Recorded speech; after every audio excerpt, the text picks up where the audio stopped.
Muy buenos días, le damos la bienvenida a una edición más de nuestro Bancaforo de los viernes por la mañana. Eh, en esta oportunidad yo he querido tocar el tema de lo que está pasando en Reino Unido. Yo creo que nos deja una importante lección, ¿no? Lo que está pasando allá no es ajeno a cosas que pueden pasar en nuestros países. Entonces vamos a explorar un poquito primero el contexto, o sea, el contexto es súper importante. Eh, Recordemos que, bueno, o sea, yo empiezo a retroceder y me voy a ir hasta el siglo pasado, pero de hecho comienza el siglo pasado, ¿no? O sea, eh, a mí me parece que la mayoría de personas en Reino Unido no estuvo conforme con que Reino Unido esté siendo parte de la Unión Europea, ¿no? Había gente que sí, había gente que no, eh, pero mi sentir es que mayoritariamente no querían formar parte, ¿no? A pesar de que en los inicios formaron la Unión Europea. Por ejemplo, algo importante es que ellos no aceptaron al euro como moneda. Como sí lo aceptaron, pues, Alemania, Francia, España, Italia, ¿no? Todos aceptaron al euro, pero Reino Unido no aceptó. Reino Unido dijo, no, yo me quedo con la libra esterlina, ¿no? Entonces, a mí me parece que siempre hubo como un pequeño ingrediente de inconformidad, ¿no? Bueno, entonces, eh, transcurren los años y luego en el año, bueno, viene la crisis, recordemos la crisis subprime. Esta crisis subprime no solamente fue pues, en Estados Unidos, ¿no? Fue en todo el mundo, una crisis inmobiliaria, había, digamos, un componente muy fuerte, especulativo. Y entonces, muchos países habían, digamos, llegado a esta crisis con un nivel de sobreendeudamiento, como por ejemplo Grecia, como también Italia, España, ¿no? Un poquito menos que Grecia, pero estaban con altísimos niveles de endeudamiento. Entonces, en ese momento, eh, pues obviamente se generan fricciones internas y, y bueno, Alemania toma el liderazgo, le dice a Grecia, no te preocupes, yo te voy a salvar, pero tienes que tener ahora nuevas reglas, ¿no? Siempre es incómodo para un país, ¿no? Que le pongan nuevas reglas, para una familia o para una empresa, ¿no? Que le pongan nuevas reglas, siempre es incómodo. Eh, y, digamos, Reino Unido no fue ajeno a esa incomodidad, pero del otro lado, ¿no? Del lado de los que tenía que sacrificarse por culpa de los irresponsables que se habían sobreendeudado. Entonces, y eso hizo que digamos, vuelva a revivirse ese ambiente de desconformidad, porque tenemos que estar todos juntos, y todas esas cosas, ¿no? Entonces, después de esa crisis, empiezan los movimientos derechistas en el Reino Unido a propiciar la salida de la Unión Europea. Y es así que después de un plebiscito, que fue el famoso Brexit, o el inicio del Brexit, que es la salida del Reino Unido de la Unión Europea, terminan saliendo, y aquí es donde cobra fuerza eh, el movimiento, o sea, la derecha, digamos, en Reino Unido.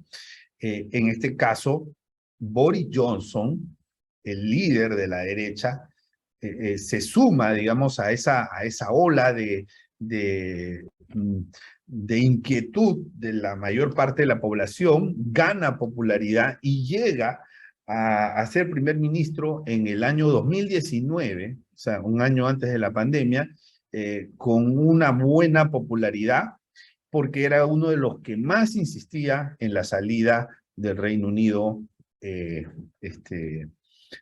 la Unión Europea, ¿no? Entonces eso para poner un poco las cosas en contexto, ¿no? O sea, él llega, digamos, con muchos aplausos.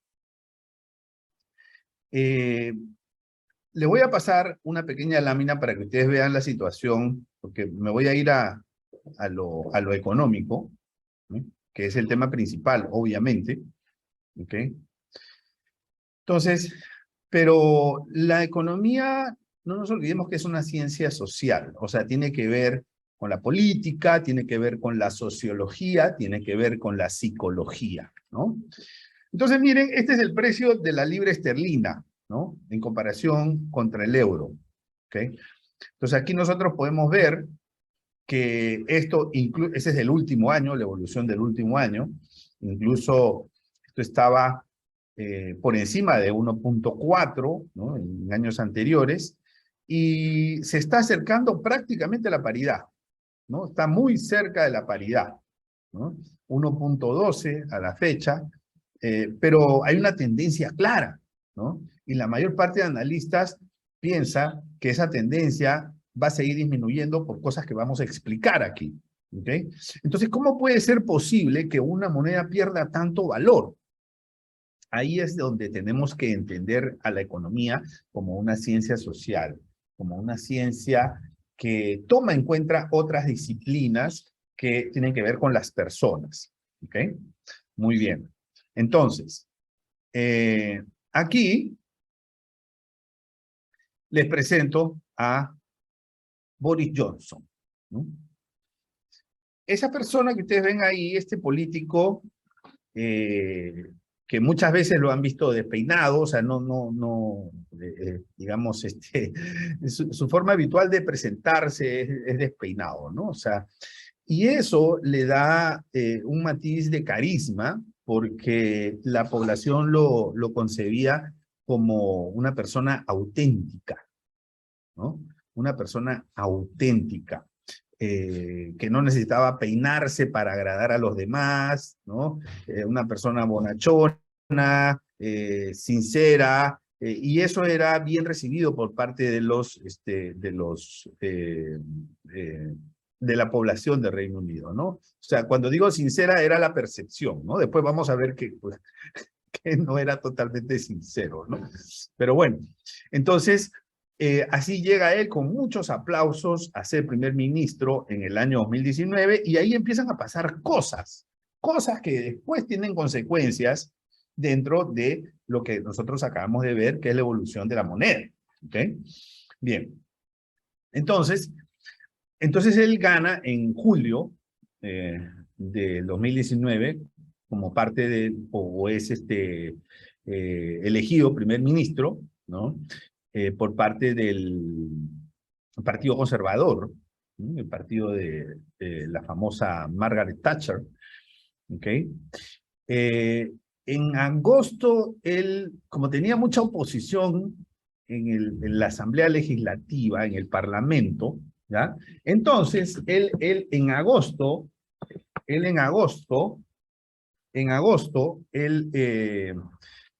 decide,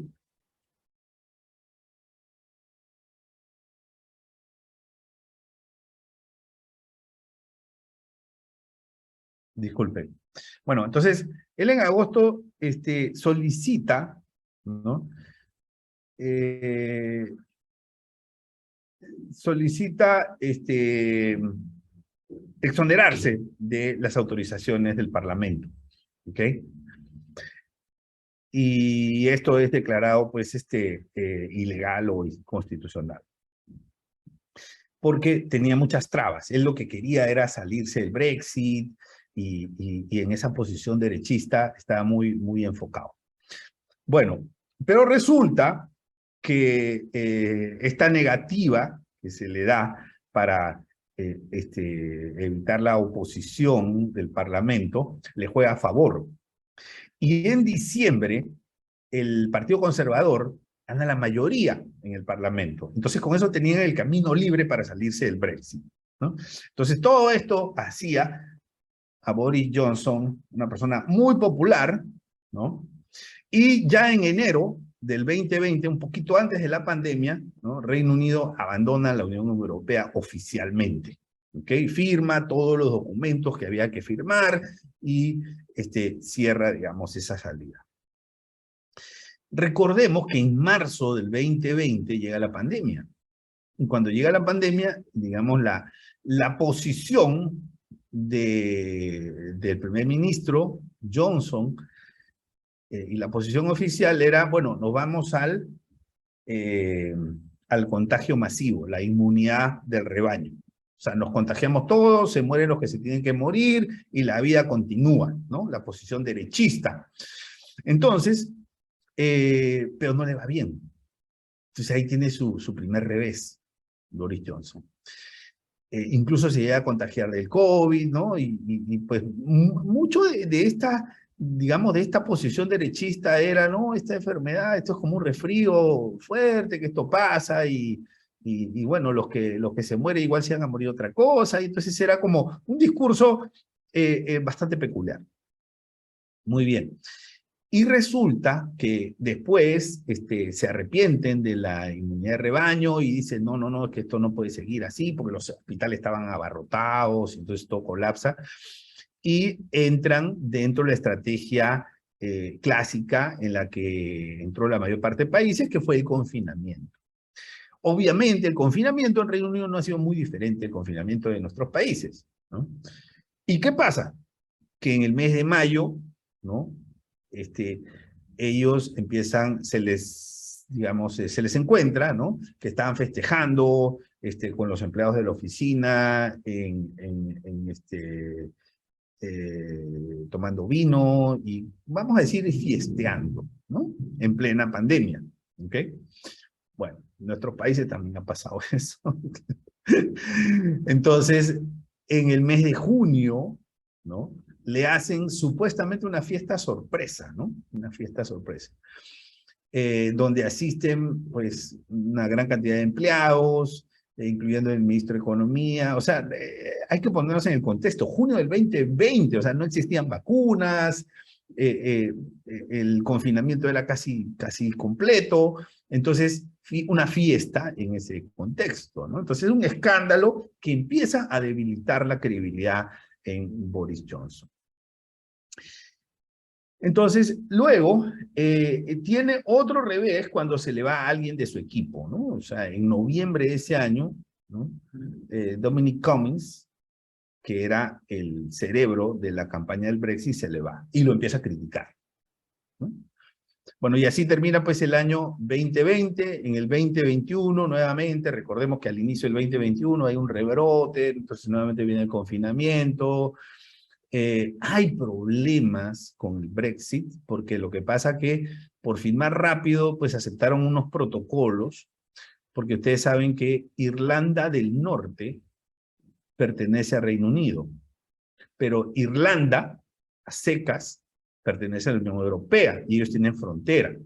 Entonces, el paso de los productos en esa frontera tienen una serie de protocolos que tenían que respetarse y parece que no se estaban respetando, y la Unión Europea estaba protestando y habían pues una serie de rencillas en ese tema, ¿no? Bueno, entonces todas esas cosas, o sea, no solamente el ambiente interno, también el ambiente externo empieza a debilitar las credibilidades. Bien, entonces él así estuvo muy criticado por lo que se llama los party gates, ¿no? Los party gates, o sea, las fiestas que hubo en medio de los confinamientos. Entonces, cuando se le preguntaba, él trataba de minimizar eso y empezaba a decir que no, que nunca hubo una fiesta, ¿no? O sea, acá en Panamá también ha habido más o menos lo mismo, ¿no? O sea, no, que no, eso no es una fiesta, ese, ¿no? O sea, que cómo puede ser tan descarado, ¿no? Entonces, y eso, digamos, esa negación le sigue jugando en contra, ¿ok? Entonces, en diciembre dimite su secretaria de prensa, ¿no? En donde es capturada bromeando, pues, por una de esas famosas fiestas, esos party gates, es capturada en esas bromas y entonces, pues ahí tiene que dimitir, ¿no? Y así llega el 2022, ¿no? El 2022. Entonces, en el 2022, que es el año nuestro, el año actual, el año clave, ¿no? Entonces, Boris Johnson pide disculpas, ya cambia de estrategia, ya no es la estrategia de la negación, sino es la estrategia de que disculpen, ¿no? Disculpen, ¿no? Pero, ¿qué pasa? Es algo que yo he aprendido en la vida, es que la disculpa es el último recurso. O sea, ya después de la disculpa, ya no queda nada. O sea, te disculpan o no te disculpan, ¿no? Entonces, pero cuando uno pide disculpas, uno reconoce implícitamente que cometió un error. Entonces, automáticamente contradice la negativa que él había tenido de que no había estado envuelto en esas fiestas, que no tenía nada que ver, que eso no era fiesta, una cosa de esas, ¿no? Y también hay un evento muy, digamos, importante, ¿no? Para la comunidad de Reino Unido, y es que un día antes del funeral del esposo Felipe, el esposo de la reina Isabel II, él hace una fiesta, un día antes del funeral, ¿no? Entonces, digamos, dentro, y además habían medidas de austeridad que se habían tomado, ¿no? Por este tema de la pandemia, o sea, que no se respetaron, ¿no? Pero la reina en el Reino Unido, pues es muy querida, ¿no? Entonces, esto afectó mucho la popularidad del primer ministro, ¿ok? Muy bien. Entonces empiezan a hacerle una moción de censura para sacarlo, ¿no? En el Parlamento. Incluso tenía algunos parlamentarios del Partido Conservador que querían sacarlo. Entonces, empiezan a contar los votos, ¿no? Como, no sé si ustedes han visto la serie House of Cards, empiezan a contar los votos, a ver cuántos, a ver si los sacamos, no los sacamos, sí, oye, mira que tienes que votar así, así. Entonces, y bueno, y él se salva de la moción de censura. Antes de esto, pues la policía los multa por esto de las fiestas ilegales, ¿no? Va al parlamento, le gritan, le dicen de todo, sigue pidiendo disculpas. Scotland Yard multa a 83 personas, ¿no? Empiezan a salir fotos de estas famosas fiestas. ¿Qué más? Se salva de la moción de censura, ¿no? Pero algo importante, el 40% de los diputados conservadores, o sea, los de su propio partido, votaron a favor de su salida. O sea, que ya no tenía ni siquiera el apoyo interno. El 40% votó a favor de su salida. Se llega a salvar, ¿no? O sea, le perdonan la vida. ¿Quién sabe qué arreglo político habría habido ahí? Pero bueno, renuncian los ministros de Economía y de Salud. En julio dimite y dice, me voy ya, porque obviamente ya no se podía más. Hay algo que me faltó agregar, unos escándalos, ¿no? De acoso sexual de parte de uno de sus funcionarios que él sabía y que él negó, que llevó a la renuncia de 50 miembros de gobierno, 50, ojo. Entonces, ya llegó un momento que ya no podía seguir. O sea, era insostenible, termina renunciando y en septiembre se anuncia que lo reemplaza Liz Truss, ¿no? Liz Truss, que es de familia laborista, o sea, de izquierda, ¿no? Que estuvo en el Partido Liberal Demócrata, o sea, el Partido Centro, ¿no? Y después se pasó al Partido Conservador, que es de la derecha. Entonces, como es lo que nosotros decimos en nuestro país, una tránsfuga, ¿no? Ok, bueno. Y entonces llega ella, ¿no? Y llega ella y le reconoce a Boris Johnson, mira, tú, número uno, nos sacaste de la Unión Europea, ¿no? Sacaste, digamos, de ese grupo en donde no queríamos estar. En segundo lugar, tú propiciaste las vacunas, ¿no?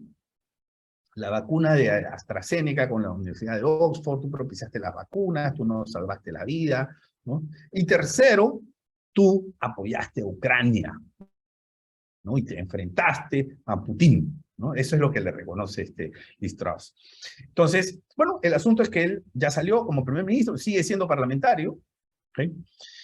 Y entonces, ¿por qué es importante hacer toda esta explicación y poner todas estas cosas en contexto? Porque es sumamente importante, porque lo que hay es una falta de credibilidad.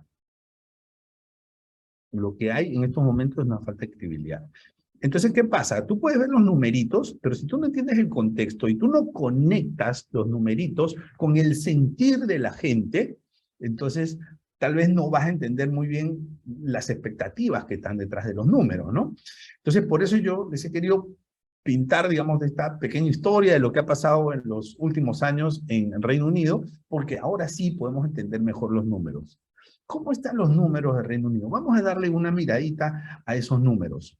Mira, esta es la tasa de crecimiento trimestral del PIB. Como tú puedes ver, tuvo una caída fuerte después de la pandemia, se recuperó como la mayor parte de países, la mayor parte de años ha tenido un crecimiento positivo, ¿no? O sea, una tasa positiva de crecimiento, pero en la crisis subprime y en la crisis pandemia, tuvo caídas fuertes, obviamente, como la mayor parte de países. O sea, pero no es muy diferente de lo que ha pasado en Estados Unidos y lo que ha pasado en el resto del mundo. O sea, ese gráfico no es muy diferente. ¿Okay? Y veamos este gráfico importantísimo que es la tasa de desempleo. Muchas veces a los economistas les encanta ver la tasa de crecimiento del PIB. ¿Cómo está? ¿Cómo está el PIB? ¿Cómo está el PIB? ¿No? O sea, pues yo les digo una cosa, y lo digo como economista. Para mí el PIB no es el más relevante. Si yo quiero medir la temperatura del dinamismo económico, yo no veo el PIB. Yo veo esto, la tasa de desempleo. El PIB simplemente significa que las empresas están produciendo más. Eso es todo. No significa que la gente está consumiendo más, no significa que la gente está viviendo mejor, no significa que la gente está contenta, ¿no? Simplemente significa que las empresas están produciendo más. Eso es todo. Entonces, no digo que no hay que verlo, sí hay que verlo, pero hay que verlo con cuidado. A mí me gusta más ver la tasa de desempleo. Cuando yo veo la tasa de desempleo Reino Unido, ¿eh? Entonces esa tasa de desempleo, fíjate, tiene algo bien interesante. Que esa tasa de desempleo ha venido cayendo. Obviamente, en la época de la pandemia, ahí hay un pico, ¿no? Que ustedes podrán ver ahí, pero actualmente esa tasa de desempleo está en 3.5%, señores. Eso es pleno empleo. 3% ya es el desempleo, digamos, natural que tienen las economías, gente que se está cambiando de trabajo, gente que se está jubilando, gente que está, digamos, en proceso de transición, ¿no? Entonces, 3.5%, eso es casi pleno empleo. O sea, es una economía que está a todo dar. Cuando tienes a la gente trabajando, ¿no? O sea, la economía está funcionando. No importa si creces al 1, al 5, al 10, o sea, eso tendrá otros impactos, ¿no? Pero tienes a la gente trabajando. ¿Ok? Bien. Entonces, esto es muy importante. Esto es muy importante para la toma de decisiones. O sea, porque cuando llega Liz Truss, ella viene a tomar ciertas medidas, ¿no? Y son medidas que yo ahora se las voy a comentar, pero yo no las entiendo bien. O sea, con estos niveles, con estas estadísticas, es difícil de entender, ¿no? Y la única forma de entender es porque estas medidas corresponden a una ideología partidaria. Pero bueno, vamos a hablar de eso después. Entonces, ¿qué más está pasando en Reino Unido? Una inflación que llegó al 10.1%, ahora se moderó un poquito, 9.9%, ¿no? ¿Ok? Pero no hay que cantar victoria. Primero que de 10.1 a 9.9, o sea, tampoco es gran cosa. Pero las inflaciones están disminuyendo, ponga la atención, las inflaciones están disminuyendo en el mundo, no por el efecto de tasa de interés. O sea, hay un pequeño efecto en la tasa de interés, de la tasa de interés en la inflación. El mayor componente en la reducción del nivel de inflación es el descenso en los precios del petróleo o en el precio del petróleo. Ese es el principal componente. Entonces, claro, digamos, los que hacen un análisis sencillo de la tasa de interés y la inflación dicen, ah, mira, está funcionando, la FED está subiendo las tasas, ya la inflación está bajando. Pero espera, es que la economía es más compleja que eso. Cuando tú ves en qué, digamos, dónde estaban los principales incrementos estaban en alimentos y en transportes, ¿no? Entonces, y transportes es lo que está bajando. Entonces, ojo, que todavía no podemos cantar victoria. O sea, ¿qué significa eso? Que, señores, este año, el próximo año, vamos a seguir teniendo niveles de inflación todavía altos. Mientras la tasa de interés se mantenga en niveles actuales que son bajos. ¿Qué cosas son niveles bajos? Son niveles inferiores a la inflación, que generan una tasa de interés real negativa, que es tremendamente contraproducente para la economía. Bueno, entonces, esto está pasando, tenemos inflación, ¿ya? Cuando tú tienes inflación, tienes que tener cuidado, que este es el síntoma, pues esta es una consecuencia, este es el síntoma de la economía cuando vas a tomar medidas económicas, ¿no? Medidas de política económica. Bien, ¿qué está pasando con la tasa de interés? Está subiendo, como Estados Unidos. O sea, digamos que si yo le quito la etiqueta donde dice Reino Unido y le pongo Estados Unidos, pues, podría pasar esta presentación como una de lo que está ocurriendo en Estados Unidos, ¿no? Está subiendo la tasa de interés. ¿Va a seguir subiendo? Sí, va a seguir subiendo la tasa de interés. Por supuesto que sí. Más ahora con esa tremenda devaluación que ha tenido la libra. ¿Por qué? Porque los indicadores hasta el momento son muy parecidos a los de Estados Unidos, pero en Estados Unidos el dólar se está revaluando, a diferencia del Reino Unido, en donde la moneda local, que es la libra esterlina, se está devaluando. ¿Sí? Bien, entonces este es el precio de la libra esterlina. Aquí tú puedes ver más o menos la evolución, ¿no? Libra esterlina por dólar, ¿no? Actualmente está pues como en 1.1, ¿no? 1.12, por ahí está, ¿no? Entonces, pero en su momento, pues esto estuvo incluso por encima de 2, ¿no? O sea, entonces, la moneda se ha depreciado, la libra esterlina se ha depreciado, ha perdido valor. ¿Y por qué, señores? Falta de confianza, simplemente. Cuando las variables económicas empiezan a aparecer, empiezan a darnos unas señales de alerta negativas, la gente toma decisiones. Y parte de esas decisiones, sobre todo en épocas de inflación, es buscar un refugio. Entonces, ese refugio, adivinen cuál es. El dólar. El dólar, ese es el refugio. Bueno, el oro también, ¿no? Pero eso es más para inversionistas o más para institucionales, ¿no? O sea, pero el común de la gente lo que hace es almacenar, digamos, sus fondos en cuentas en dólares. ¿Sí? Y esto no solamente del Reino Unido, esto es de todos lados. ¿Sí? Entonces eso hace de que se le dé mayor valoración al dólar y menor valoración a la libra, a la libra o a otra moneda, pero en este caso más a la libra. Y eso altera la conversión entre libra y dólar. En el caso de la libra esterlina es mucho más grave por razones que vamos a ver. Cuando nosotros empezamos a ver los indicadores, mira, entonces este es el mercado bursátil, ¿no? ¿Okay? Entonces el mercado bursátil actualmente, ¿no?, está en los niveles de, por aquí, 2015, señores. O sea, el mercado bursátil está 7 años atrasado,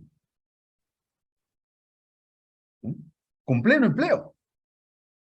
Entonces, ¿cuál es el mensaje? Oye, y ojo, que este mercado bursátil, ojo, tiene que contemplar la pérdida del valor de la libra.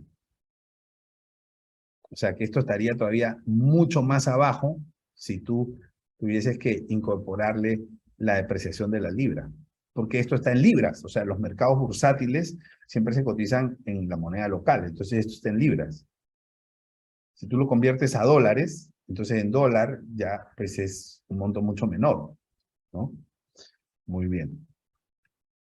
Entonces, la relación deuda sobre PIB, ¿no? O sea, un país que desde la crisis subprime, ¿no? Cuando llega la crisis subprime, entonces el endeudamiento pasa del 40%, ¿no? Que digamos que es un umbral clásico que los países no deberían pasar, el 40%, ¿no? Entonces lo pasa. Pero no solamente lo pasa, lo mantiene, ¿no? Esto es como una persona que se acostumbra a vivir con su saldo de tarjeta de crédito, ¿no? Usa su tarjeta de crédito, llega a su quincena, paga su tarjeta de crédito o sus tarjetas de crédito y así está todas las quincenas pagando tarjeta de crédito, ¿no? Ya se sobreendeudó, ¿no? Y perdió capacidad de amortizar. O sea, el endeudamiento, cuando es de una sola vez, eh, puede asimilarse, ¿no? O sea, si uno usa su tarjeta de crédito una vez, ¿no? O sea, vamos a decir, me voy de viaje a Cancún ya. Me voy de viaje, me doy mi gustito, pero una sola vez, ¿no? Y regreso y guardo mi tarjeta de crédito y empiezo a pagar hasta que eso se cancela en 1 año, 2 años, ¿no? O sea, pero fue una sola vez. Pero cuando yo me acostumbro a vivir de mis saldos de tarjeta de crédito, entonces ya entro a una zona de sobreendeudamiento, que es más o menos haciendo la metáfora de lo que ha terminado pasando. Y eso es lo que yo vengo advirtiendo que podría pasar en Panamá, ¿no? Porque, pues, más o menos lo mismo. Nosotros en Panamá teníamos menos del 40% de deuda sobre PIB hasta la pandemia. En la pandemia pasamos al 65 y ahorita estamos en 63, 64. Y estructuralmente, o sea, los gastos han aumentado tanto que no podemos bajar, ¿no? Muchos subsidios, muchas planillas, mucho gasto irrelevante, entonces no podemos bajar, entonces vamos a entrar en esta zona. Y vamos a hacer como esos que usan su tarjeta de crédito y lo pagan con la quincena y un día le quitan la tarjeta de crédito y entonces se vino, como decimos en mi país, se nos vino la noche. Bueno, entonces este endeudamiento es creciente. ¿Esto qué significa? Eso significa que hay preocupación digamos, en los agentes económicos. ¿Esto cómo se baja? Esto se baja aumentando. La gente dice, aumentando impuestos. La verdad es que no. Lo correcto es aumentar ingresos. No tienes que aumentar impuestos, tienes que aumentar ingresos. Eso es importante. ¿Ah? Una sutil diferencia, ¿no?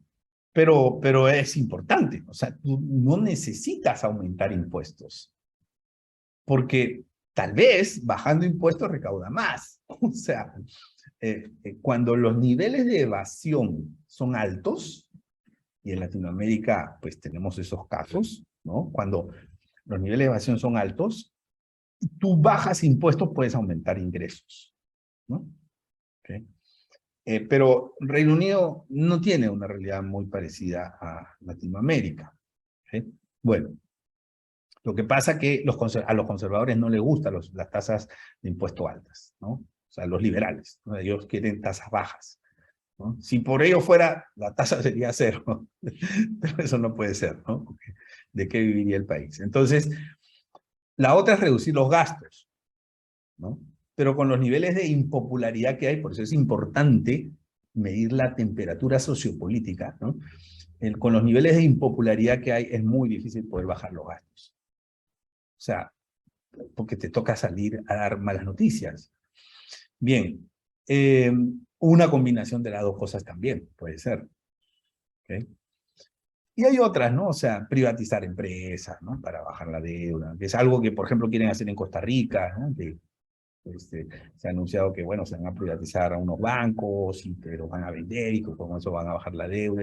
Esas son otras cosas que también se pueden hacer, ¿no? O sea, realmente esto es muy delicado, muy delicado. Y en el caso de Reino Unido es más delicado todavía porque ellos tienen un sistema de pensiones que está basado en digamos, en el reparto solidario, ¿no? O sea, la bolsa común y entonces eso lo financia el fisco, entonces, digamos, y Y lo que está pasando es que las personas estamos viviendo más, ¿no? Y todo eso se está complicando muchísimo, ¿no? Las personas quieren tener menos hijos, entonces la proporción de personas viejas, entre comillas, y con cariño, ¿no? La proporción de personas viejas es mucho más alta que hace 10, 20 años. Entonces todo eso está complicando el sistema de pensiones en el mundo, en el mundo. Muy bien. Entonces, ¿y qué es lo que tiene el país? Tiene un déficit superávit fiscal, ¿no? O sea, 14.5% de déficit fiscal, 14.5% del PIB, ¿no? En el año de la pandemia, 6%. O sea, esto está más o menos parecido con lo que ha pasado en Panamá. Entonces, cuando llegas a estos niveles es muy difícil de bajar, ¿no? Es muy difícil de bajar. Entonces, si cuando llega la crisis tú no tomas medidas verdaderas de austeridad, después es muy, muy difícil poder equilibrar el presupuesto, ¿no? Entonces, hay un déficit de cuenta corriente, o sea, ya de muchos años, o sea, es más el dinero que sale que el dinero que entra, ¿no? Como porcentaje del PIB lo vemos casi 15 años o 20 años de manera consecutiva, ¿no? Un permanente déficit. Las calificadoras de riesgo le asignan, Moody's le da AA3, que equivale a AA menos. Cuando tú veas un 3, reemplázalo por signo menos. Cuando tú veas un 1 en calificación de Moody's, reemplázalo por signo más. Entonces tienes AA3, eso es AA menos, AA menos, ¿ok? Estable, Standard & Poor's AA, perspectiva negativa, Fitch AA menos, perspectiva negativa, o sea, 2 de 3 están dando perspectivas negativas, ¿no? O sea, digamos, si yo fuese calificador de los bonos soberanos y hoy tuviera que, pues, tomar una decisión, diría, le bajo, le bajo la calificación. O sea, que no es lo mismo, o sea, no puedes tener la misma calificación de hace 3 años. O sea, la capacidad de pago no es la misma. Tú tenías un nivel de endeudamiento muy diferente, un déficit fiscal muy diferente, ¿no? O sea, un clima económico, sociopolítico distinto. Entonces, bueno, pero cada uno con su propia opinión, ¿no? Entonces, en este contexto, con estos numeritos y todo, llega Liz Truss, que es la nueva primera ministra. Y la nueva primera ministra, ¿qué cosa es lo que dice? Ah, no, no se preocupen. Medidas, ¿no? Entonces ella es admiradora de Margaret Thatcher, ¿no? ¿Qué cosa fue lo que hizo Margaret Thatcher? No sé si se acuerdan. Margaret Thatcher bajó impuestos, ¿no? Bueno, cuando digo no sé si se acuerdan, me refiero que algunos que son jóvenes lo han leído, ¿no? No sé si se acuerdan cuando leyeron eso. ¿Ok? Bien, entonces, ella es Liz Truss. Y Liz Truss, ¿qué es lo que dice? Dice, primero vamos a reducir la tasa de impuesto a la renta de personas naturales. ¿Saben hasta cuánto llega la tasa de impuesto en Reino Unido? 45%, ¿no? Igualito que aquí, ¿eh? 45%, sí. 45%, ¿no? Pues vamos a bajar la tasa de impuesto, ¿no? Entonces es una medida muy arriesgada en las actuales circunstancias. ¿Por qué? Porque si te sale bien, aplausos. Pero si te sale mal, ya estando mal, no me quiero imaginar qué es lo que viene, la crisis que viene. ¿Okay? ¿Cuál es la lógica de bajar impuestos? Y esto es interesante, ¿no? La lógica de los conservadores es, mira, si yo bajo impuestos, una familia va a pagar menos impuestos, por ejemplo, paga 45%, bueno, que ahora que pague 20%, ¿no? Por decir un número. Y la diferencia se lo va a gastar. Y si se lo va a gastar, entonces la economía, va a inyectarse a la economía, y entonces va a aumentar la demanda interna, va a aumentar el consumo, y las empresas, al ver que están teniendo más clientes, van a producir más para atender esa demanda. Y las empresas van a vender más. Si las empresas venden más, recaudamos más IVA. Y si las empresas venden más, entonces van a ganar más, ¿no? Y si ganan más, van a pagar más impuestos sobre la renta. Entonces la recaudación va a aumentar. O sea, digamos que es una lógica de derecha, ¿no? De partido conservador, que no es tan descabellada, pero uno tiene que tener cuidado de que ese circuito lógico de ideas y de hechos concatenados correspondan a las circunstancias.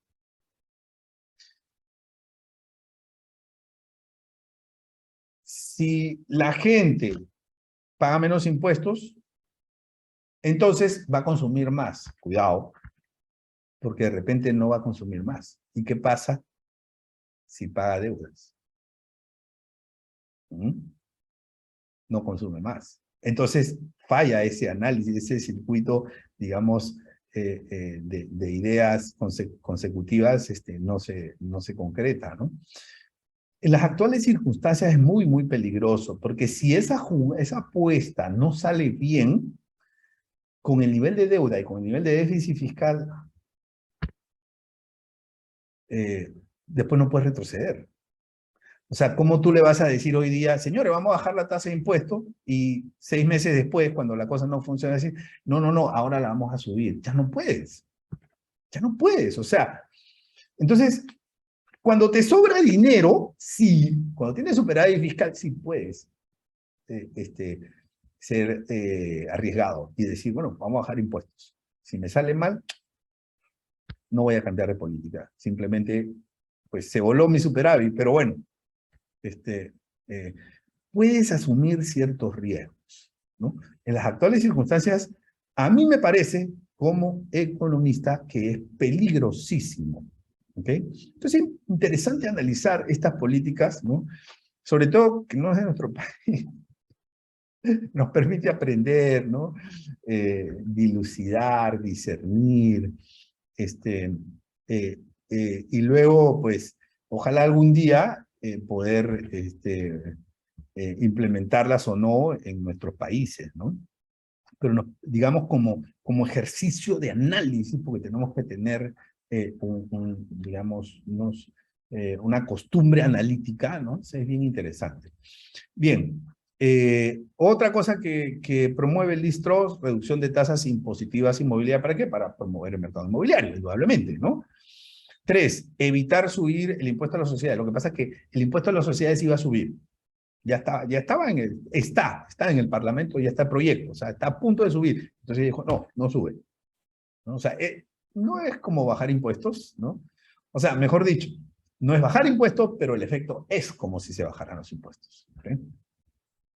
Y aquí viene la parte anecdótica, programas de alivio energético de hogares y empresas, ¿no? O sea, sobre todo porque viene el Partido Conservador, ¿no? Es un partido que normalmente no